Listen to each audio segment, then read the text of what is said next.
Edonor pentsatuko likek, etxe honetan ere maletak lapurtzen dituztela. Haze joan etorria.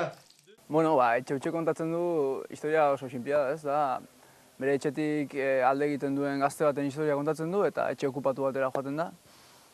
Eta pelikula kontatzen duena batez ere da, etxe okupatu horretan, esan dezagun, bere bizitza independizatzeko, bere etxetik irteteko dauzkan zailtasunak eta egokitzen zaizkion, dena, hasiera batean dena, badirudi oso erresa izango dela, ez, dena ondo joango zaiola, baina pasatzen diren 3-4 gauza medio, aldapa goran jartzen zaio kontua. Proiektu hau sortu ginen unibertsitatean, unibertsitateko 4. mailako lan gisa edo, eta lan hortaz aparte, aprobetxau dugu gustora geratu ginen filmakin berakin, eta aprobetxau dugu lehiaketetara aurkezteko eta pixkat edatzeko unibertsitatetik aparte.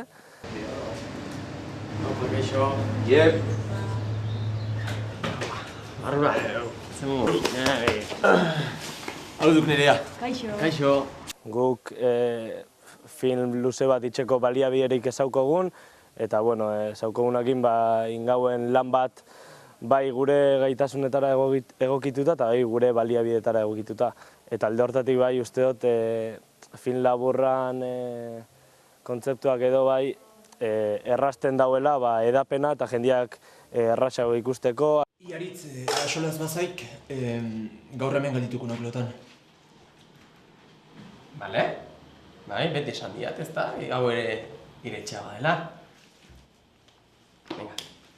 Bueno, holako lehiaketak guretzako bintzat izugarrizko aukerak dira, ez da? Esan izut, guk adibidez gaurko sari hau ez genuen inundik inora, espero.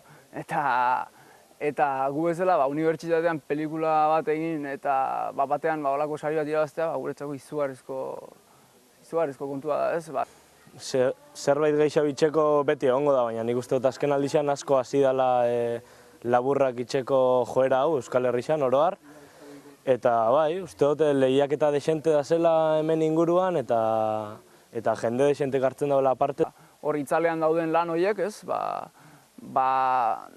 Zabaltzen ez direnek, esan dezagun edabide nagusiek edo hartzen ez dituztelako, hor film amateur horiek, adibidez gure kasua den bezala, ez da? Film amateur horiek, behintzat, zabalpen minimo bat egitea eta publiko jakin baten gana iristea, ez?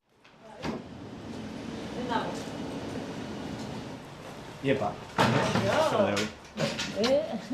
Garrantzitsua iruditzen zait, niri pertsonalki behintzat, oraindik ere kontuan hartukita ze egoeretan gauden euskaraz egindako produktuei, euskaraz egindako produktuak pixka bat nabarmentzen dituzten sariketa horiei garrantzia ematea.